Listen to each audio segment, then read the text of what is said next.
तो ये सभी मोशन अंडर ग्रेविटी, ये भी यूनिफॉर्मली एक्सेलरेटेड मोशन है, तो इसमें यूनिफॉर्मली एक्सेलरेटेड मोशन की ये तीन इक्वेशंस आप कभी भी यूज कर सकते हैं। s is equal to U T plus half A T square, v is equal to U plus A T, first वाली जो मैंने डिस्कस की, और थर्ड वाली v square minus U square is twice A S. और उसके बाद displacement in nth second, displacement in nth second के लिए u plus A upon two times twice n minus one. तो इनमें से कोई भी इक्वेशन आप कभी भी यूज कर सकते हैं। हाँ, यहां पर a की जगह आपके पास क्या आ जाएगा, g, और s की जगह पे अक्सर h आ जाता है, क्योंकि हाइट मान लेते हैं, चाहे नीचे से ऊपर बॉडी को थ्रो किया तो कितनी हाइट एक्वायर की, या जितनी हाइट से ये फॉल की, तो डिस्प्लेसमेंट किसके इक्वल होगी, हाइट के इक्वल, एक्सेलरेशन g के इक्वल होगी, बाकी इनिशियल और फाइनल वेलोसिटीज को हम वही v और u से डिनोट करेंगे। हाँ, अगर बॉडी ड्रॉप्ड है, अगर सिर्फ ड्रॉपिंग का केस है, बॉडी को सिर्फ ऊपर से नीचे ही आना है, अब बॉडी ऊपर से नीचे की ओर आ रही है, तो बेटा देखो हर पॉइंट पे, किसी भी पॉइंट पे देखोगे इसकी वेलोसिटी की डायरेक्शन भी डाउनवर्ड्स है, ओवरऑल इसकी डिस्प्लेसमेंट भी डाउनवर्ड्स है, इसमें एक्सेलरेशन ड्यू टू ग्रेविटी वो भी डाउनवर्ड्स है।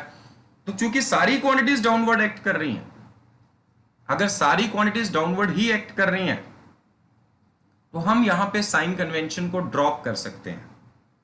मतलब हमें कोई साइन कन्वेंशन नहीं लेना, एक्सेलरेशन की वैल्यू को g लेना है, 9.8 ही लेकर चलना है।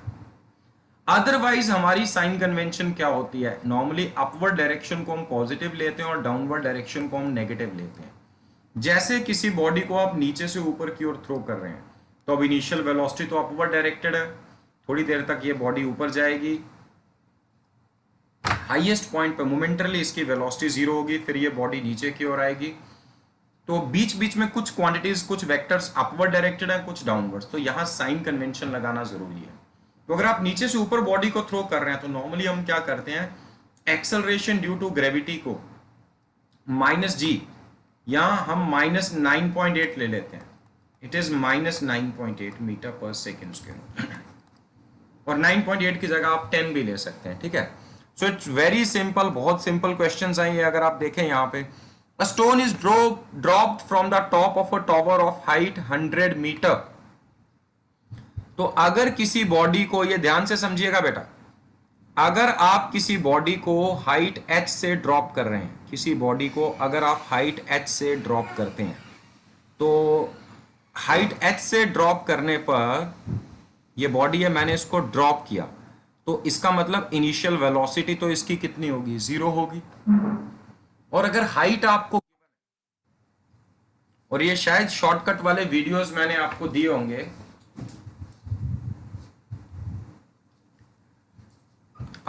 ये वीडियो, ये भी एक शॉर्ट वीडियो आपके पास अवेलेबल होना चाहिए। जब ये बॉडी ग्राउंड पे पहुंचेगी, दो चीजें, एक कितनी वेलोसिटी से ये स्ट्राइक करेगी, ये शॉर्टकट फॉर्मूला डायरेक्टली याद रखिए, √2gh। दूसरा, कितना टाइम लिया होगा इसने यहां तक फॉल करने के लिए, उसके लिए फॉर्मूला √2h/g। तो velocity with which it strikes the ground as well as time, दोनों अगर आप देखोगे, टी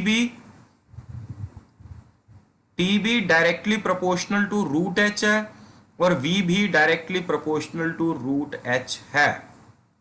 ये समझ आ रहा है सबको? Yes sir, no? Yes sir.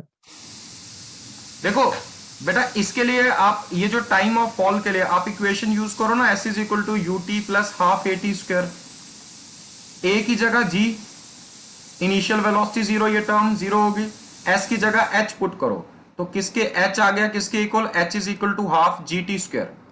बस 2 और g को लेफ्ट साइड में लो, तो 2h/g होगा t स्क्वायर, तो t क्या आ जाएगा, √2h/g। वैसे तीसरी इक्वेशन अगर आप यूज करें, v square minus U square is twice as, a की जगह g आ गया, s की जगह अगर h आ गया, u की वैल्यू जीरो है, तो v स्क्वायर आ गया √2gh, तो v स्क्वायर आएगा 2gh, तो v की वैल्यू आ जाएगी √2gh। So very important concept here, time of fall, जब भी आप किसी बॉडी को ड्रॉप करते हैं, in case of dropping a body, dropping, v और t दोनों डायरेक्टली प्रोपोर्शनल टू √h हैं। इसका एडवांटेज क्या है, देखो आपको कभी कभी, हाँ जी बेटा, सर इसमें आपने अंडर रूट एच क्यों उसके प्रोपोर्शनल किया है? सिंपली एच भी तो हो सकता था। कैसे? फॉर्मूला में देखो ना, फॉर्मूला क्या है। सर वहां पे तो h is equal to half g t square. हाँ तो मैं फॉर्मूला किसका, एच का फॉर्मूला थोड़ी कह रहा हूँ, मैं टाइम की बात कर रहा हूँ। ये टाइम का फॉर्मूला देखो ना, h is equal to half g t square आया ना, तो यहां से टी की वैल्यू को एक्सट्रैक्ट करो ना। टू को यहां ले जाओ, ट्वाइस एच अपॉन जी नीचे आ गया, टी स्क्वायर आ गया, टू एच अपॉन जी, तो टी क्या आया, रूट टू एच अपॉन जी आया कि नहीं?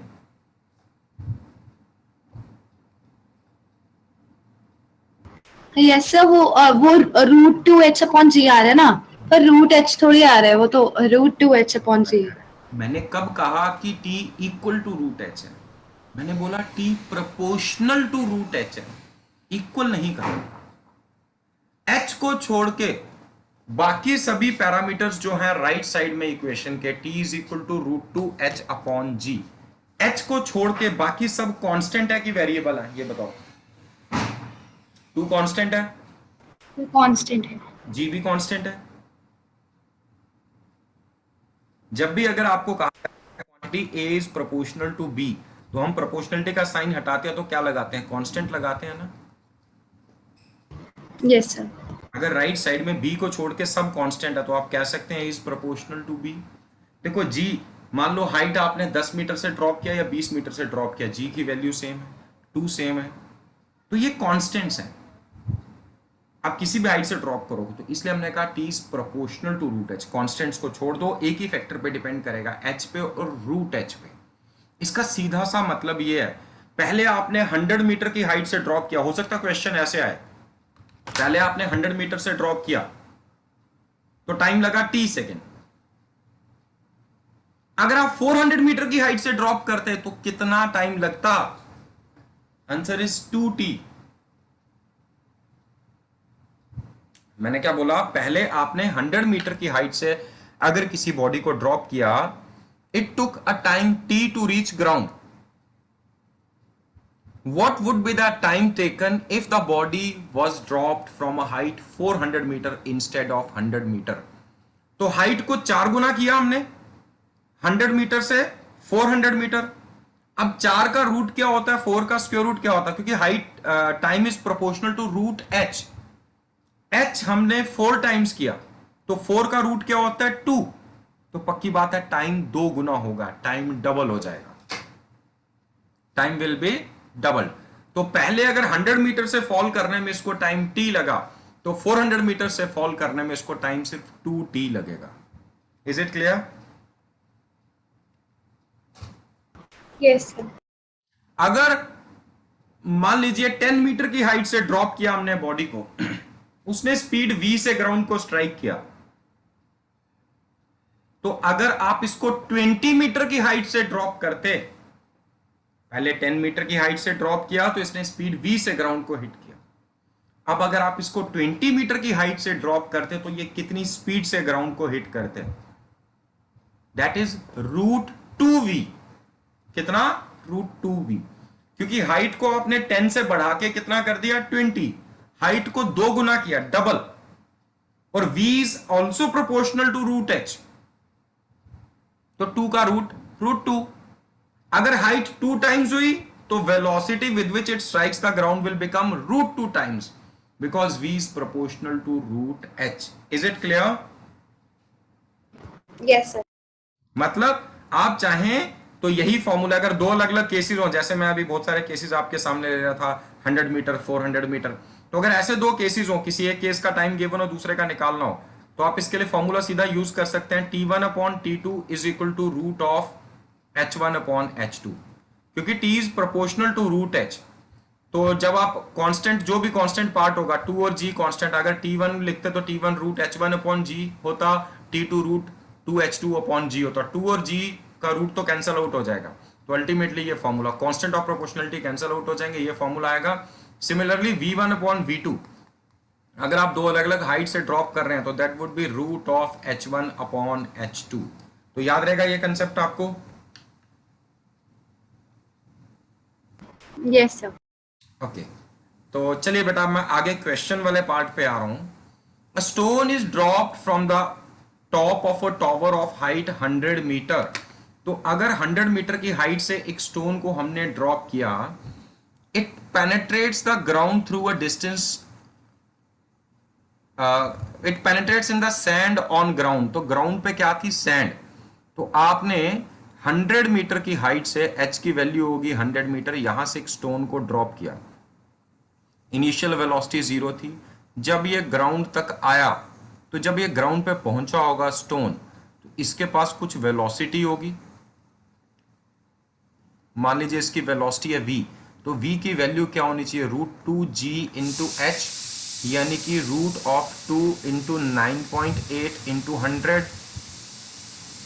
ठीक है, तो अगर आप जीरो हटा दें और यहां से डेसिमल हटा दें, तो 2 इंटू 98 इंटू 10, तो इसको मैं लिख सकता हूं, 98 को लिख सकता हूं 2 इंटू 49 इंटू 10, 2 इंटू 2 का √2, 49 का √7 और इंटू √10, मतलब ये आ जाएगा अल्टीमेटली 14 √10 मीटर पर सेकेंड।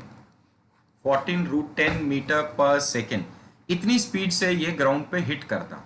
लेकिन आपसे क्वेश्चन में कुछ और पूछा है, आपसे ये कहा गया इसके बाद आगे ये 2 मीटर तक रेत में धस गया, 2 मीटर तक। फर्स्ट लॉ ऑफ मोशन के अकॉर्डिंग अगर बॉडी मोशन में है तो मोशन में ही रहने की कोशिश करती है। तो यहां सैंड के अंदर ये बॉल ड्रॉप हुई, ये बॉडी ड्रॉप हुई, ये आगे चलती गई, 2 मीटर चलने के बाद जाके रुकी। तो यहां पे आके v डैश फाइनल वेलोसिटी इसकी कितनी होगी? 0। तो आपसे पूछा गया कैलकुलेट द रिटार्डेशन ऑफ। देखो ये वाला मोशन तो एक्सेलरेटेड था, यहां तो वेलोसिटी बढ़ रही थी, लेकिन ग्राउंड से टकराने के बाद जब ये रेत में नीचे धस रहा था तो ये रिटार्डेड मोशन है। तो इस रिटार्डेड मोशन में कितनी रिटार्डेशन है वो आपको वैल्यू डिटरमिन करनी है। तो इसके लिए आप फॉर्मूला यूज करेंगे v² minus u² is equal to twice as। v की जगह आ गया v dash final velocity, u की जगह आ गया v, क्योंकि डायग्राम में इसको मैंने, ये सिर्फ इस पार्ट की वेलोसिटी लेनी है आपने ग्राउंड से स्ट्राइक करने के बाद। तो जिस वेलोसिटी से स्ट्राइक किया ऑनवर्ड जर्नी के लिए इसकी वैल्यू कितनी आ गई? ऑनवर्ड जर्नी के लिए इनिशियल वेलोसिटी v होगी। एनीवे v डैश तो 0 है, फाइनली इसको रेस्ट में आना है। तो हमें चाहिए थी एक्सेलरेशन, तो एक्सेलरेशन की वैल्यू होगी -v² अपॉन ट्वाइस s। अच्छा, अब v का स्क्वायर चाहिए। वैसे तो v है 14 √10, लेकिन इसका स्क्वायर चाहिए, तो इसका स्क्वायर चाहिए तो क्यों ना वापस इसी फॉर्म में ले लें इसको। तो ये आ जाएगा -2 इंटू 980 अपॉन कितने मीटर है डिस्प्लेसमेंट इसकी? That is 2 metre. ये 2 तो फॉर्मूले का था, 2 इंटू एस, डिस्प्लेसमेंट भी 2 मीटर। ये 2 कैंसल आउट हो गया। अब इसको कैंसल आउट करो तो देखो आंसर यही है, -490 metre per second square. I hope this is clear. Sir आपने 2 इंटू 2 क्यों किया डिस्टेंस वाला? बेटा डिनोमिनेटर में देखो ना क्या फॉर्मूले में, this is the formula, -v² upon twice s। ये 2 तो फॉर्मूले का है और डिस्प्लेसमेंट कितनी है? 2 मीटर है ना ये वाली। ओके सर, मुझे लगा वो सेकंड लिखा है। ठीक है, क्लियर हो गया ना अच्छे से? Yes. Then question number 2, a ball is thrown upward with a speed. बेटा बहुत सारी प्रैक्टिस करानी है अभी मैं आगे नहीं बढ़ूंगा, आपके स्कूल वाले जहां मर्जी आगे बढ़ जाएं, जब तक मुझे तसल्ली नहीं होगी कि मेरे स्टूडेंट्स प्रिपेयर्ड हैं इस चैप्टर के साथ, मैं अगले चैप्टर पे नहीं जाने वाला हूं। तो इसलिए आपके लिए यही है कि आप जल्दी जल्दी ये काम कंप्लीट करें। चलिए second question, a ball is thrown upward with a speed of 100 metre per second, show that ball hits the ground with the same speed after returning from the highest point. Take the value of g to be 10 meter per second square. Neglect the air resistance. तो हमें बताना है कि ये same speed से ये body ground पे आकर हिट करेगी। तो सबसे पहले आपको ये पता चल गया, किसी भी बॉडी को बेटा मान लीजिए इनिशियल वेलोसिटी u से आप थ्रो करते हैं। वैसे तो मुझे क्वेश्चन नंबर 2 सॉल्व करना है, लेकिन यहां पे भी एक स्टैंडर्ड रिलेशन आपको बता दूंगा।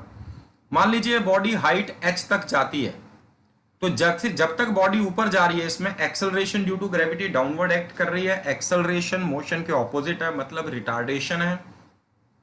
इसकी स्पीड कम होती जाएगी, हाईएस्ट पॉइंट पे जाकर अगर आप सिर्फ अपवर्ड जर्नी की बात करें तो हाईएस्ट पॉइंट है, टॉप मोस्ट पॉइंट पे इसकी वेलोसिटी 0 होगी। इसको जो एनर्जी हमने देके भेजा था एनर्जी खत्म होगी, इसको हमने काइनेटिक एनर्जी देके भेजा था। Energy is the ability to do work. This kinetic energy was being utilised in doing work against gravity. तो जब तक एनर्जी थी ये काम करती गई, बॉडी ऊपर चलती गई, लेकिन अब काइनेटिक एनर्जी खत्म हो गई, स्पीड 0 हो गई, अब इसके आगे ये नहीं जा पाएगी, अब इसको वापस नीचे आना पड़ेगा, अब अर्थ इसको खींच के वापस लाएगी। एनीवे, इस पॉइंट पे हाईएस्ट पॉइंट पे स्पीड तो 0 होगी, हम जानते हैं। अगर अब आप यहां पे वो थर्ड इक्वेशन यूज करें, v square minus u square is twice as, तो अब की बार एक्सेलरेशन की वैल्यू को -g लेना पड़ेगा, जो मैं अभी भी थोड़ी देर पहले मेंशन कर रहा था। डिस्प्लेसमेंट हो गई h, अब यहां फाइनल वेलोसिटी होगी 0, तो आपके पास फॉर्मूला क्या आ रहा है, -u square is equal to -2gh। तो ये और ये कैंसल आउट हो गए, तो हाइट अटेन्ड किसके इक्वल आएगा, u square upon 2g। Height attained किसके इक्वल आया, u स्क्वायर अपॉन 2g। मतलब height is directly proportional to square of initial velocity. Height is directly proportional to square of initial velocity. तो जितनी ज्यादा velocity से send करोगे, मान लो speed आपने डबल कर दी, पहले किसी स्पीड से लेटर से 5 मीटर पर सेकेंड से आपने बॉडी को प्रोजेक्ट किया, इसने हाइट अटेन की h। अगर 5 मीटर पर सेकेंड की जगह आप इसको 10 मीटर पर सेकेंड से थ्रो करते तो ये कितनी हाइट अटेन करती, 4h, 4 गुना, because h is proportional to square of u को आपने डबल किया तो 2 का स्क्वायर क्या होता है, 4, तो हाइट 4 गुना हो जाएगी। ठीक है, तो ये कंसेप्ट समझ में आया।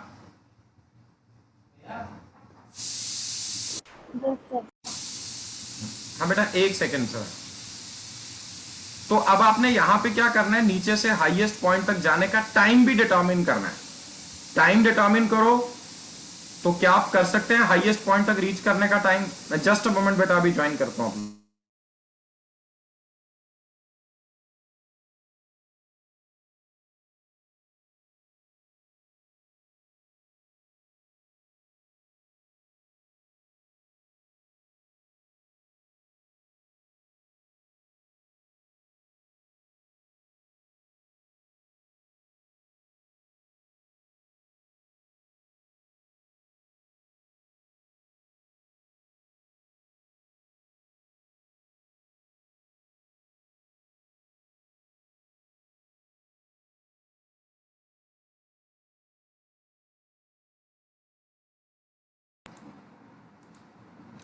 हाँ जी स्टूडेंट्स, मुझे कुछ थोड़ा सा काम पड़ गया था। हाँ चलिए, तो ये चीज समझ आ गई, h is proportional to square of u। तो अब आप यहां पे भी time taken to reach the highest point ये भी आप डिटरमिन कर सकते हैं। कैसे डिटरमिन करेंगे, अगेन यहां पे आपको इक्वेशन यूज करनी पड़ेगी। h is equal to, h होगी displacement, u into t plus half gt square. फर्क यह है कि अब आपको जो इक्वेशन मिलने जा रही है वो क्वाड्रेटिक इक्वेशन मिलने जा रही है। You are going to get a quadratic equation. ठीक है, इनिशियल वेलोसिटी की वैल्यू को पुट करो, g की वैल्यू आपको पता है, h की वैल्यू अगर आपको पता है तो आप पुट कर सकते हैं।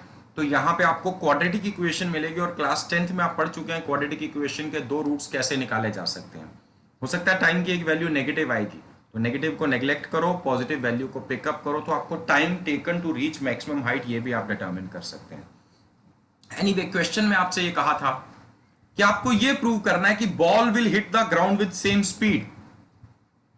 तो अभी अभी मैंने यहां पे हाइट डिटरमिन की, और इससे पहले हमने ये डिटरमिन किया था जब ऊपर से अब डाउनवर्ड जर्नी का केस अगर मैं लूं तो ये बिल्कुल वैसा ही केस होगा जैसे हमने बॉडी को ड्रॉप किया होता है, क्योंकि हाईएस्ट पॉइंट पे वेलोसिटी 0 है।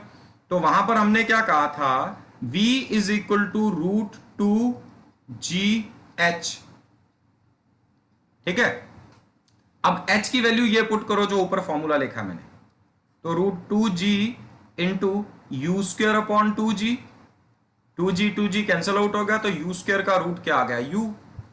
तो आपको ये गिवन था, बॉडी को किसी स्पीड से हमने प्रोजेक्ट किया, आपने पहले हाइट अटेन्ड की वैल्यू डिटरमिन की, और फिर जो पहले फॉर्मूला यूज करते v is equal to √2gh, उस फॉर्मूले की हेल्प से आपने v की वैल्यू डिटरमिन की तो देखा v की वैल्यू वापस किसके इक्वल आ गई, u के इक्वल आ गई। Is it clear?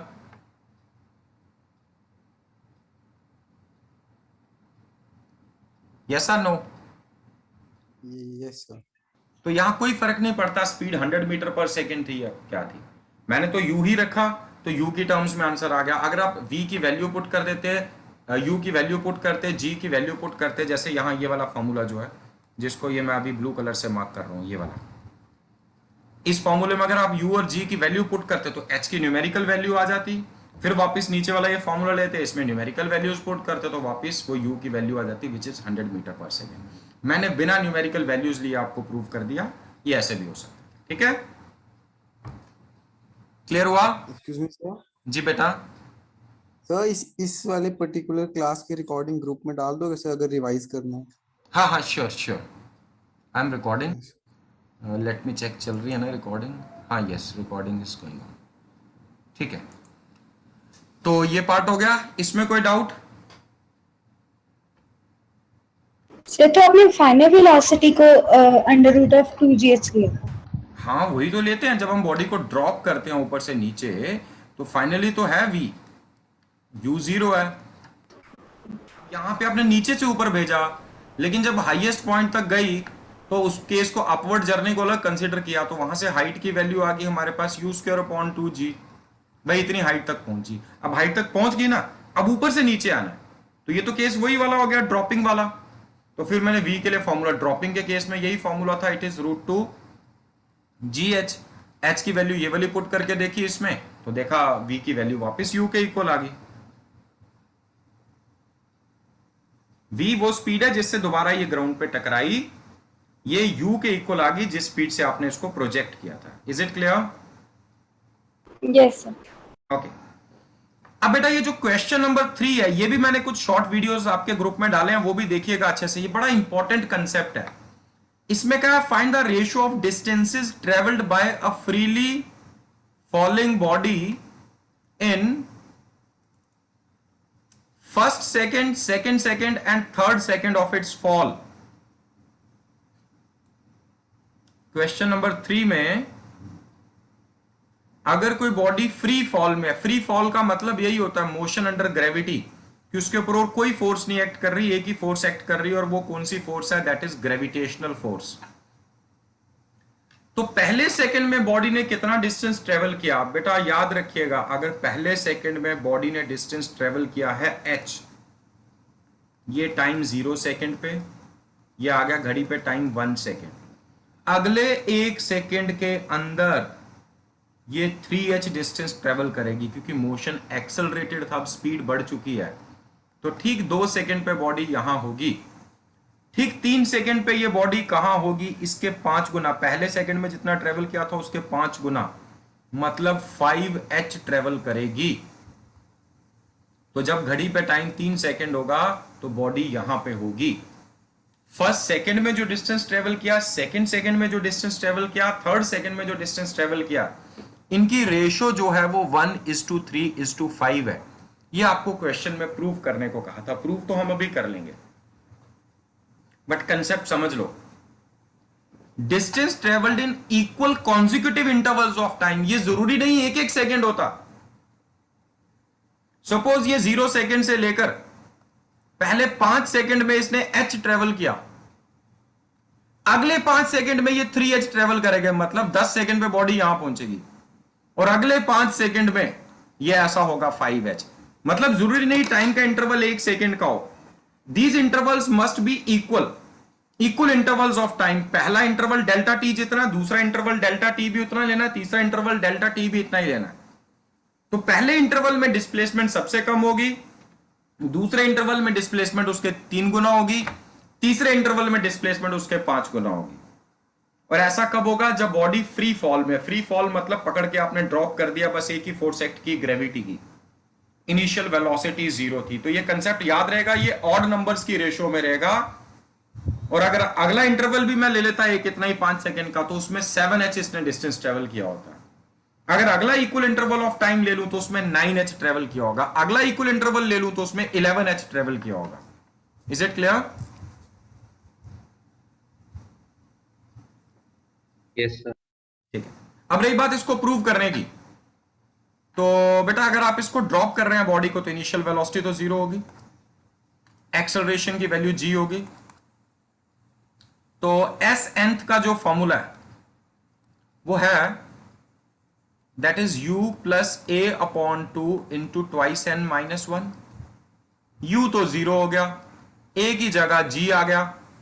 तो अब जरा देखते हैं फर्स्ट सेकंड की displacement, displacement of first second u zero है तो g upon 2 into first second है ना, तो n की वैल्यू क्या होगी 1, 2 इंटू 1 माइनस 1, मतलब 1/2 g इसने ट्रेवल किया होगा। चाहो तो g की वैल्यू पुट कर लो, 4.9 आ जाएगा।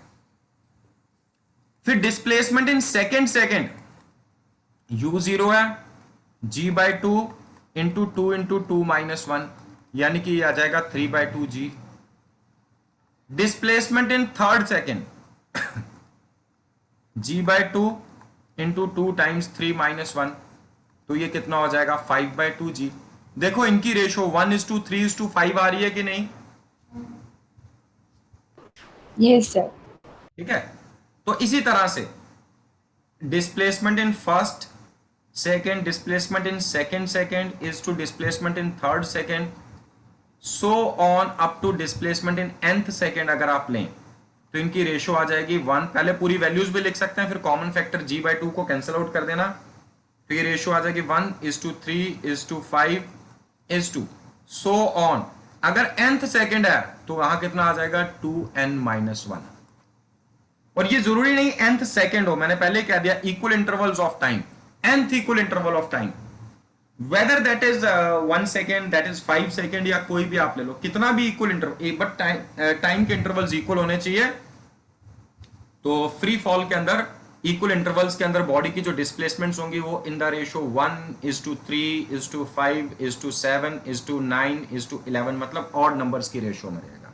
बहुत इंपॉर्टेंट कंसेप्ट है, नीट के जेई के बहुत सारे क्वेश्चंस इस कंसेप्ट के बेसिस पे, फॉर्मूला लगाने तक की जरूरत नहीं पड़ती अगर ये कंसेप्ट दिमाग में बैठा हो। इसको विजुअलाइज करो, इसको इमेजिन करो, थोड़ा खुद प्रैक्टिस करो, जहां डाउट आता है वो मेरे से पूछो, ठीक है? So question number 3 is clear to you? Question number Yes. okay, a ball thrown vertically upward with a speed of 19.6 meter per second from the top of a tower returns to earth in 6 seconds, find the height of the tower। तो body वापस ground पे return आ रही है, कितनी देर में return कर रही है? ये 6 सेकंड में। तो मैंने आपसे पहले भी डिस्कस कर रहा हूं, ascent and descent journey are symmetric. ऊपर गई और ऊपर से नीचे आ गई, टोटल टाइम लिया इसने 6 सेकंड। मतलब ये बॉडी आपने यहां से प्रोजेक्ट की, इनिशियल वेलोसिटी u से, पहले तो ये ऊपर गई, अब ये हाईएस्ट पॉइंट से नीचे आई। तो आपको याद होगा मैंने बताया था अगर यहां तक आने में इसने टाइम t लिया तो टोटल टाइम ऑफ फ्लाइट होता है 2 टाइम्स t, मतलब जितना जाने का टाइम है उतना आने का टाइम है। तो अगर टोटल टाइम आपको 6 सेकंड गिवन है तो एसेंट जर्नी और डिसेंट जर्नी दोनों का टाइम कितना होगा? 3 सेकंड ईच। अब आपको पूछा गया हाइट। अब आपके पास पहला ऑप्शन तो ये है, अगर टाइम 3 सेकंड है तो क्या हम इस हाइट की वैल्यू को निकाल सकते हैं? तो बेटा उसके लिए आप क्या कर सकते हैं, s is equal to ut plus half at square, u into t plus half a into t square. इसी फॉर्मूले को कई बार हम ut minus half gt square लिख सकते हैं, क्योंकि एक्सेलरेशन की वैल्यू माइनस g होगी। तो u की वैल्यू आपको क्वेश्चन में गिवन है 19.6 इंटू 3 आ गया, माइनस हाफ इंटू 9.8 इंटू 3 का स्क्वायर। यहां तो आप इसको सॉल्व कर लो, नहीं तो अभी अभी मैंने ऑलरेडी एक फॉर्मूला आपको बताया था, मैक्सिमम हाइट रीच्ड अगर इनिशियल स्पीड u है तो फिर कोई फर्क नहीं पड़ता टाइम आपको गिवन है कि नहीं।